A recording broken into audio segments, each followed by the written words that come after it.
unos ejemplos para pensar. Y acabamos esto. Quisiera un poco, ¿verdad?, abordar someramente, porque esta tarde lo haremos más, el déficit de atención, o lo que se ha dado a llamar el déficit de atención, el bullying, ¿verdad?, y la hipersexualización y la sexualidad trans, como tres ejemplos, pistas para un poco poner en perspectiva lo que hemos venido hablando, ¿verdad? ¿Qué se dice del déficit de atención, verdad? El déficit de atención, cuando uno lo va y lo ubica en el DSM, ¿verdad?, lo que te destaca, ¿verdad?, es el sobre, ¿verdad?, lo demás, ¿verdad?, lo que hay de más, ¿verdad?, la cantidad de energía, y el menos, ¿no?, lo que el niño no tiene, la dificultad para atender, para concentrarse, ¿verdad?, para poner el cuerpo donde tiene que estar, ¿no? Porque el déficit de atención, aunque uno pudiera pensar que implica solamente al psiquismo, está implicando al cuerpo. Sobre todo si ponemos en juego la pregunta por la motricidad, ¿no? Entonces, ¿qué podríamos simplemente atisbar como pistas cuando nos acercamos al déficit de atención? Por un lado, ¿verdad?, que su surgimiento como diagnóstico está trenzado históricamente con el surgimiento del Ritalin, ¿verdad? Y cómo, ¿verdad?, hay muchas controversias sobre, ¿verdad?, sobre la propia existencia misma de este diagnóstico, ¿verdad?, y lo vago que es en lo que pretende cubrir, y cómo, sin embargo, hay tantísima gente, ¿verdad?, niños, adolescentes y adultos con este diagnóstico, ¿no? Como si, ¿verdad?, ustedes saben, ¿no?, que el DSM funciona tautológicamente, es decir, tú tienes déficit, no tienes atención, no tienes concentración, tienes estas dificultades, entonces tienes déficit de atención, y tú tienes déficit de atención porque tienes esto y esto y esto. O sea, la explicación es tautológica. Yo explico que tengo déficit de atención porque presento estas características o estos criterios, y porque presento estos criterios yo tengo déficit de atención, pero no hay una pregunta adicional, ¿verdad?, que ahí nosotros traeríamos, ¿no?, de qué es lo que está pasando ahí. Traemos por supuesto, la pregunta del contexto, ¿verdad?, que no es un azar que todo esto venga con la exacerbación de la Ritalin, o Ritalin como le llaman, ¿verdad?, y con las neurológicas dominantes de nuestro tiempo. Pero, ¿verdad?, ¿cómo no pensar, ¿verdad?, como hipótesis, cómo pueden vincularse la hipermotricidad y el déficit para atender algo con la hiperestimulación actual? O sea, ¿cómo no poner eso cómo no poderlo de alguna manera perfilar como hipótesis, ¿verdad? ¿Cómo esta hiperestimulación, ¿verdad?, este afán, todas las características que hemos hablado del discurso capitalista, ¿no?, este afán a la prisa, este afán al éxito, este ajoro constante y esta hiperestimulación y exposición, ¿cómo no pueden estar ahí, ¿verdad?, con estas dificultades de concentrarse o de atender, o esta hipermotricidad, ¿verdad?, esta continua intensidad del cuerpo? ¿O cómo no pensar, ¿verdad?, que si decimos déficit de atención, ¿cómo no vincularlo con que puede haber un déficit de atención familiar? O sea, que la familia no esté atendiendo algo ahí, ¿verdad?, o que el niño esté atendiendo cosas de la familia, un divorcio, una dificultad, un trauma, lo que sea, una muerte, y que eso que está atendiendo ahí no le permite atenderlo de acá.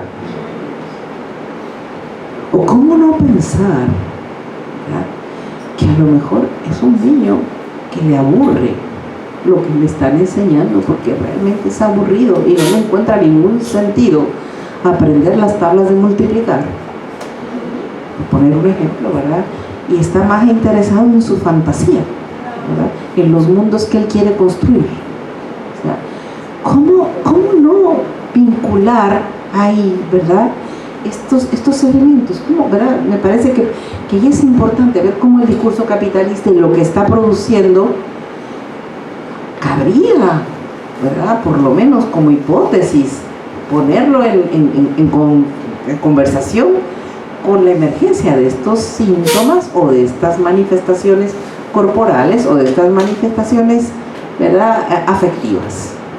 O sea, me parece que eso es esencial. Igual, ¿verdad?, me parece, ¿verdad?, que es importantísimo, ¿verdad?, que se ponga en perspectiva, ¿verdad?, como ese empuje al goce autístico del que estábamos hablando, ¿verdad?, choca, ¿verdad?, con esta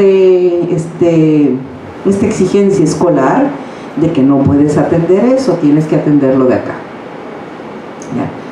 Porque la escuela exige renunciar. La escuela te exige que tú renuncies a hacer lo que tú querías hacer para hacer lo que todos hacen. Pero en la actualidad, pienso yo, ¿verdad?, está más exacerbado cada vez más el discurso de que el niño hace lo que se le da la gana. En la casa él puede hacer lo que se le da la gana. ¿Cómo eso dialoga con esta dificultad de renunciar también que le impone la escuela? ¿Verdad? Lo traigo como cosas por conversar, ¿no? Igual, o sea, si decíamos que el niño está desamparado de recursos simbólicos, ¿verdad?, ¿cómo no poder vincular, por ejemplo, toda esta hiperexcitación, esta hiperintensidad con la angustia que un niño puede estar sintiendo si los padres se la pasan peleando, ¿verdad? Con, incluso, no puede ser que los padres no peleen, pero con un padre que está trayendo la dificultad de trabajar o de perderse trabajo. O sea, todos esos elementos que no se consideran en la ecuación, ¿cómo no poder poner en perspectiva que un niño puede angustiarse de que un padre, ¿verdad?, se quede sin trabajo, o de que un padre pueda matarse? Los niños captan eso, ¿verdad? O de que un padre pueda matar a la madre. O sea, esa relación de lo que sería emoción, turbación, angustia, que eso Lacan lo desarrolla, ¿verdad?, en uno de sus seminarios sobre la angustia justamente, es un elemento, es una bitácora, es como una brújula importante para nosotros en la clínica, dar cuenta de dónde está ubicado un niño, ¿verdad?, antes de darle un diagnóstico, o si ya se lo dieron, pues a partir de ahí, ¿qué hacer ahí?, ¿no? Para no darle solamente Ritalina, sino, ¿verdad?, preguntar si la angustia tiene que ver con la tensión justamente de algo, con algo que lo está ocupando tanto y no sabe qué hacer, ¿no?, o con la dificultad de concentrarse, ¿no? Fíjense qué interesante la etimología de concentrarse, viene de poner todas las fuerzas alrededor del quentrón, y el quentrón es un aguijón. Concentrarse implica poner toda la energía en algo que duele. Concentrarse hinca. Así que ahí hay una pregunta también, ¿no? ¿Qué está pasando, verdad?, que se hace tan difícil concentrarse? Porque concentrarse y atender implica elegir que uno no atiende, o elegir que uno no pone, ¿verdad?, la energía divina. Si uno, ¿verdad?, elige la fantasía, es quizás porque algo de la realidad familiar, por ejemplo, es terrible, ¿verdad?, es intolerable, o porque algo de la realidad de la escuela tampoco se hace muy tolerable, muy vivible. Y por supuesto, ¿verdad?, cómo no poner en perspectiva lo que son las vicisitudes familiares, el abandono, el maltrato, los quebrantos de la pareja, ¿verdad?, como un asunto, ¿verdad?, esencial vis a vis de tratar el déficit de la atención como un mero asunto neuronal, ¿no? O sea, cómo traer los avatares del discurso, las exigencias del discurso, los avatares afectivos, los avatares familiares a una ecuación para no poner todo el efecto en la dimensión causal neuronal que se le pretende, ¿okay? ¿Y qué decir del bullying, que está tan a la moda, ¿no? Y el bullying también pone el cuerpo, ¿verdad? ¿Qué pasa pasa con el bullying, ¿no? A mí me parece, ¿verdad? Porque lo hemos venido hablando también, que, o sea, es casi lógico pensar que eso se exacerbe cuando justamente estamos promoviendo el empresarismo de cada cual. Cuando se está promoviendo que cada cual, ¿verdad?, tiene que, ¿verdad?, desplegar y ser exitoso y, ¿verdad?, y eso a costa de lo que sea, a costa de los otros también. ¿Cómo no pensar el bullying ahí donde se nos está diciendo que se vale gozar de todo, incluso a pesar y usando a los otros? ¿Cómo no pensar ahí, ¿verdad?, que el bullying, ¿verdad?, es también el impasse, la dificultad para reconocer la diferencia y tolerar la diferencia? O sea, a veces uno se sorprende porque llegan a la clínica padres que traen al hijo que es bullying o al hijo que es, como dicen ellos, bulleado, pero quien trae el discurso o sea, asumido son los padres, ¿verdad? Los padres están indignados, ¿verdad?, o por una cosa o por otra. Entonces, espérate, aquí el niño está desde ya atrapado en algo que lo está desbordando. Ya no es solamente, ¿verdad?, un asunto de él con otro, ¿verdad?, con un compañero. Por supuesto que hay que interrogar qué es lo que está pasando ahí cuando hay una experiencia de bullying. O sea la posición que el sujeto asuma, como quiera el sujeto, ¿verdad?, está en un cierto lugar que ha asumido, porque incluso a un niño que ha sufrido el bullying se le hace difícil moverse de ahí, se le hace difícil pensarse más allá de ese lugar, ¿verdad? Entonces, por otro lado, es interesante, Freud decía, ¿verdad?, muy temprano en su obra, que en los chicos, en los niños, existe lo que llama la pulsión de apoderamiento o de crueldad, dice él. Esa pulsión de apoderamiento, fíjense qué interesante, dice, el niño la despliega desde bien temprano porque quiere, ¿verdad?, quiere tener control sobre su mundo y sus objetos. Y puede ser que un niño muy pequeño va a una escuela pequeñita, ¿verdad?, y le da un empujón a otro niño o le tira una mordida y le arranca un juguete porque lo quería.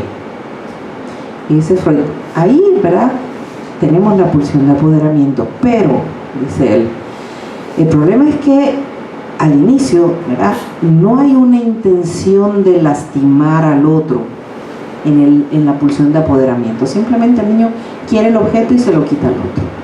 Dice, más adelante, cuando la pulsión de apoderamiento se trenza con la sexualidad, el niño descubre una satisfacción en ese acto, ¿verdad?, de arrancarle un juguete al otro. Dice, ahí está el fundamento del sadismo. En ese punto donde él no solamente es quitarle al otro el objeto, sino someterlo. Entonces, me parece interesante esa pista que abre Freud para poderla pensar, ¿verdad?, a la luz de nuestra actualidad, porque si no hay algo que medie ahí, ¿verdad?, los recursos con los que contamos, ¿cómo podemos, ¿verdad?, ayudar a que, ¿verdad?, a que haya una cierta mitigación de ese goce que el sujeto está desplegando, ¿verdad?, en su afán de tenerlo todo, de tener esos objetos para él, ¿no? Y, ¿verdad?, por supuesto, ¿verdad?, esa pacificación ¿verdad?, es algo cuesta arriba, ¿no? Por último, ¿verdad?, la hipersexualización temprana y, ¿verdad?, todas las preguntas que nos plantea esta gran apertura a los cuestionamientos que tienen niños y jóvenes sobre quién soy.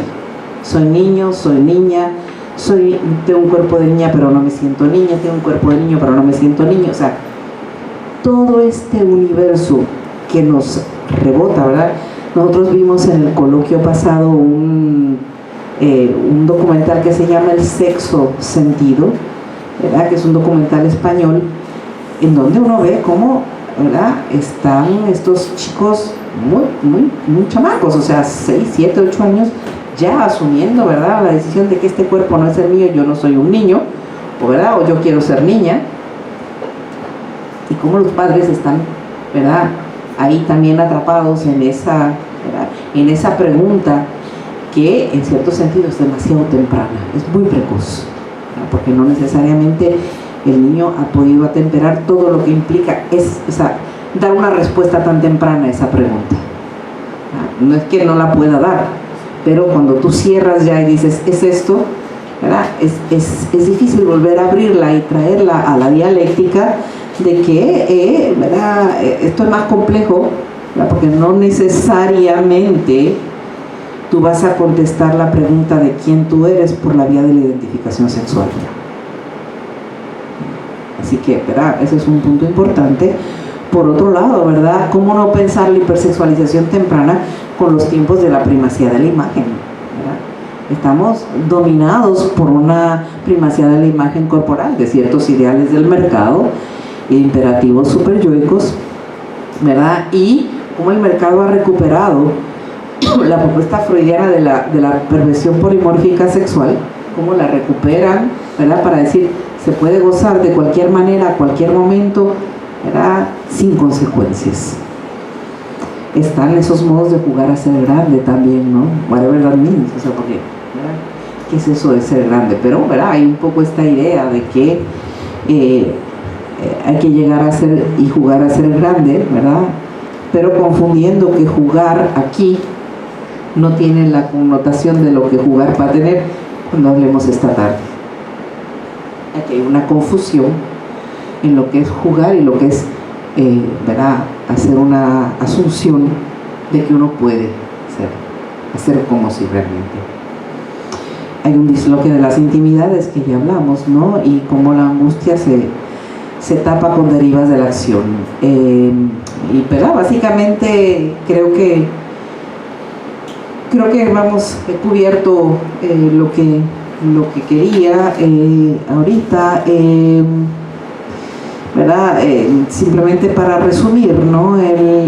¿Verdad?, para el ADHD no hay un medicamento que pacifique la intensidad de un cuerpo que no puede parar, y hay que interrogar entonces las posibles causas de la desatención y la hipermotricidad en el caso por caso. En el bullying no hay una pacificación posible de la intensidad pulsional, del enjambre imaginario y el goce del dominio sobre el otro, ¿verdad?, sin el recurso de la mediación simbólica y el reconocimiento de la alteridad y la diferencia. Esta segunda vertiente me parece que es bien importante, porque si bien aplica al bullying, también aplica a toda la deriva hacia el racismo, ¿verdad?, y a las múltiples formas que puede tomar la violencia en nuestra actualidad, incluyendo los feminicidios. O sea, ¿verdad?, hay ahí unas preguntas que creo que debemos y podemos seguirnos haciendo a través de estos tiempos, ¿verdad?, no solamente hoy, ¿no? O la dificultad de sostener la alteridad y la diferencia, porque detrás de esta fanfarria de quien piensa que puede y tiene, ¿verdad?, la prepotencia yoica del que hace bullying, hay una fragilidad narcisista enorme. Y la fragilidad narcisista, cuando se descubre, produce mucho coraje, puede producir un acting out, ¿verdad?, mucho más violento. Abro preguntas.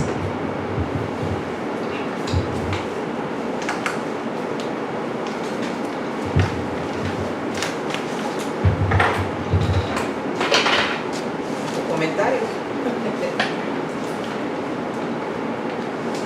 Pedro. La verdad es que yo tengo que admitir que nunca había pensado que la etimología de infancia lo habla, ¿verdad? De la infancia. Sí. El que no tiene voz. Hablaste de la infanilización, ¿verdad? Ese fenómeno, entonces, tal vez se desarrollará luego, pero es significativo como la mayor parte, la inmensa mayoría de los niños que pertenecen a educación especial, son elegibles, son elegibles por problemas de la lenguaje. O sea, es básicamente la inmensa mayoría. Esta básicamente se supone que solo se aplican 10% de problemas del habla y el lenguaje, solamente pueden estar el 20% y hasta más. Y la razón de elegibilidad con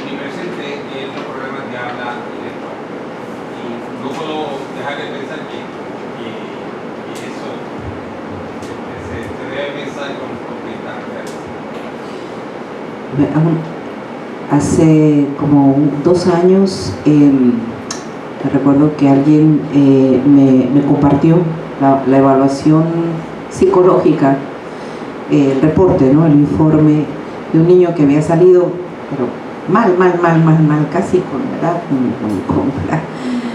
En la parte de razonamiento verbal.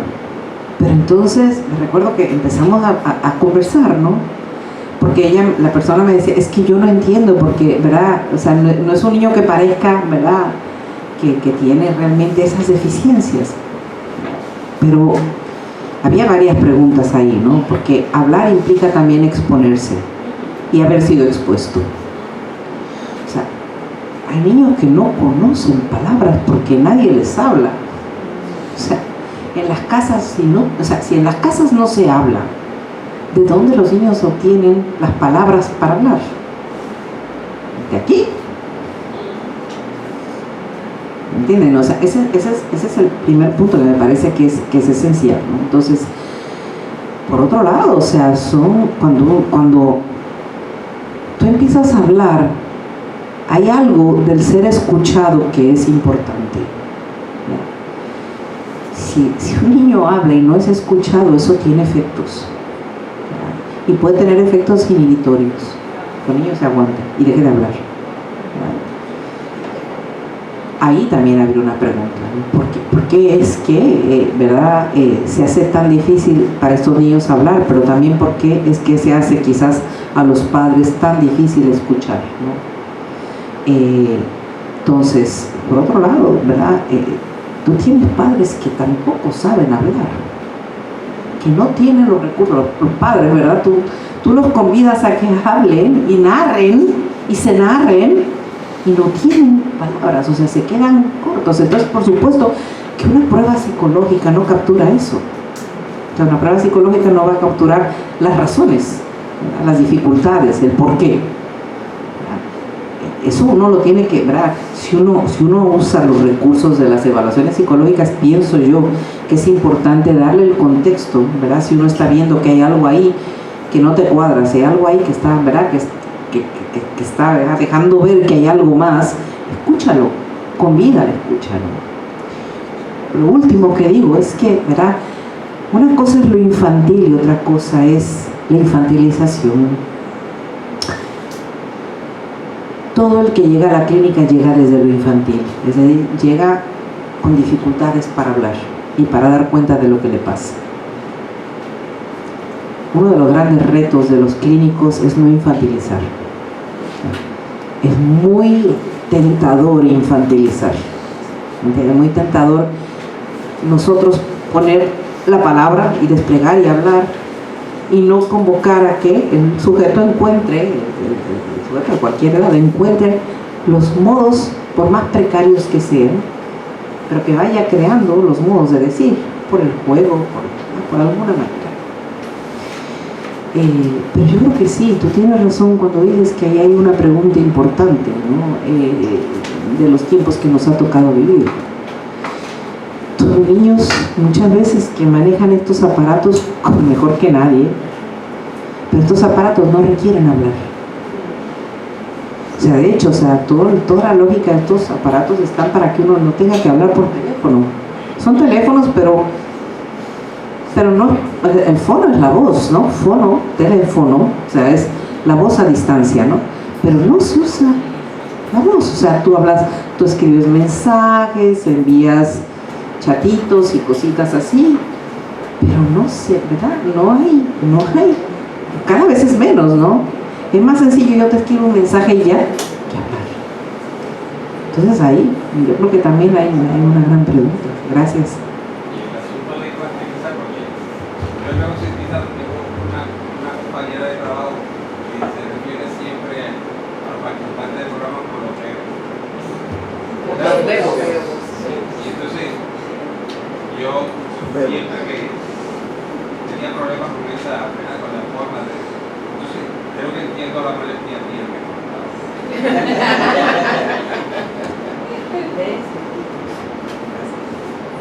aquí y allá y allá acá. Aquí y allá y allá. Yo estoy un poco en la línea de lo que trae Pedro. Estoy pensando hace rato en un caso de evaluación que estoy supervisando de internado, que ilustra muy bien mucho de esto que tú estás trayendo, y es algo que a mí me preocupa sobremanera porque lo he visto yo también en mi clínica muchas veces, y es la oferta que hay de estas escuelitas para los niños que necesitan educación individualizada, porque ya han sido evaluados, diagnosticados, ¿verdad? Y han sido identificados todos sus déficits. Entonces, son estos niños, son estos niños que tienen unas supuestas buenas notas en estas escuelas, que cuando se evalúan tienen unas lagunas espantosas, ¿verdad? En su aprovechamiento académico. No necesariamente es que, mira, como tú decías, que no tengan las capacidades cognitivas, pero ya o sea, la oferta está de que si no puede funcionar en una escuela tradicional porque tiene sus necesidades especiales, entonces están todas estas montones de escuelitas, muchas veces asociadas a iglesias. Me he dado cuenta, porque siempre lo investigo, ¿verdad? Cuando llegan estos nombres raros de estos escuelitas alternativas. Entonces, ¿cómo estos niños salen de ahí? Porque ya, ¿sabes? Como que se conjuga y todo, los padres se desentienden porque, y piensan que ya encontraron un lugar donde van a atender las necesidades especiales de su hijo. Y realmente ¿Qué pasó?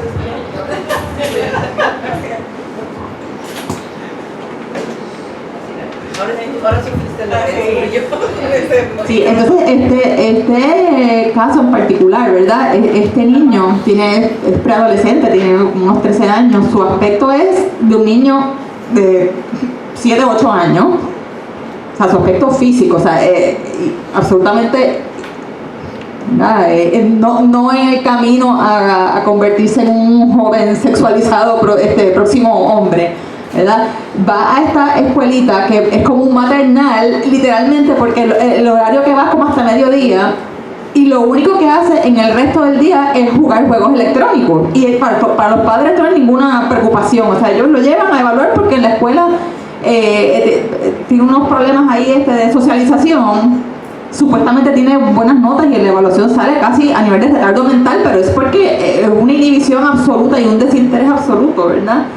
Pero entonces, nada, lo traía porque pensaba también en esta, que es parte de lo que más me preocupa, la oferta que hay de estos supuestos centros para atender las necesidades especiales de los niños, que son unos lugares de acumular a estos niños y mantenerlos jugando, porque entonces no hay, o sea, están como todos mezclados de todas las edades y todos los diagnósticos, y fuimos inclusive a buscar ¿verdad? En internet a ver algún referente de esta escuela. Las fotos son de unos nenes en la playa, nenes en un salón ahí haciendo, ¿verdad? Como jugando.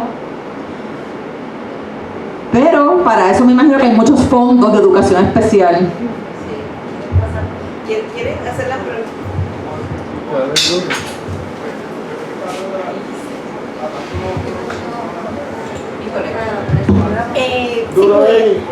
A la vez que se menciona la primera infancia, empieza, ¿verdad?, con el coqueteo de la madre del niño, respondiendo a la parte musical de la voz, ¿verdad?, hablando la mamá. Entonces mencionó también lo de cuando están en la mesa, ya en la el celular, se coge el celular, su niño, dice el celular, su niño, pero que tiene que estar en el punto de que no son pudiendo utilizar esa vía para comunicarse hasta con los padres de frente. Ellos están en la misma mesa que ellos están hablándose por el celular. Esta vía Es ridículo. ¿Qué razones los llevan entonces a preferir el tener una barrera de los medios de súper cosas, de contacto social, que a la larga cuando te va a ver aquí, porque está hablando, yo estoy porque no tanto ajena, y espérate, la respuesta, la calidez, la digitaliza, ese mecanismo, ¿no? Ese afecto, ¿Otro comentario o pregunta? Quiero venir una vez y la recojo las 3 horas. Carmen, si puedes venir. Es que como estamos grabando. Era sencillita eso. No, solamente que cuando se habla de escuchar el inconsciente de los niños, ¿verdad? Nos ponemos en esa disposición. Justamente escuchar lo inconsciente es escuchar todo esto, que tiene que ver con el atravesamiento de los discursos, los efectos de los discursos capitalistas, por ejemplo. ¿Qué otros elementos pueden estar presentes en escuchar el inconsciente? ¿Verdad? ¿Cómo está entrelazado toda esta dimensión de los discursos con lo que, ¿verdad? Lo que sería el inconsciente, la disposición de escucharlo? Bueno, ¿verdad? Cuando Dialma, voy a recoger cada una. Cuando Dialma, la doctora Ávila decía que, ¿verdad? Estas evaluaciones, pues, un poco confrontan al clínico, ¿verdad? Con qué hace, ¿verdad? Por ejemplo, si tú eres un clínico que haces una evaluación y te sale el niño, ¿verdad? Con un montón ¿verdad? de limitaciones. ¿Qué tú haces? ¿A dónde, verdad? Si haces una recomendación de que vaya a un espacio diferente. Para empezar, o sea, ¿verdad? Si uno dijera necesidad especial, pues todos los niños necesitarían algo diferente, ¿no? O sea, entonces se ha banalizado tanto lo de las necesidades especiales, ¿no? Donde, ¿verdad? Entonces permite casi cualquier cosa, cualquiera monta un kiosco para, ¿verdad? Para atender eso, pero realmente no se está atendiendo nada de lo que se supone, porque lo que distinguiría a mi gusto la necesidad especial es la singularidad de cada niño, pero ahí lo vuelves a, ¿verdad? Un poco a juntar con otros, y si son un montón, pues lo juntas con otro montón, ¿verdad? Con los cuales tampoco va a poder, ¿verdad? Atender o trabajar lo que es ¿verdad? Su singularidad, ¿no? Sin duda, o sea, hay ahí, ¿verdad? Una pregunta por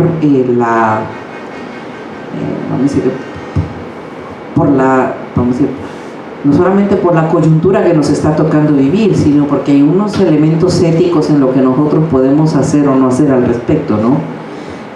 Como uno puede también decir, mira, no, o sea, hay otras maneras de trabajar esto. O sea, yo pienso que hay chicos, ¿verdad? Que no tendrían que salir de la escuela llamada regular, ¿verdad? Y que hay otras maneras de trabajar con eso ahí, ¿no? Y a veces hay que tirar el puente con los profesores, que lo que necesitan a veces es simplemente ser escuchados y que hay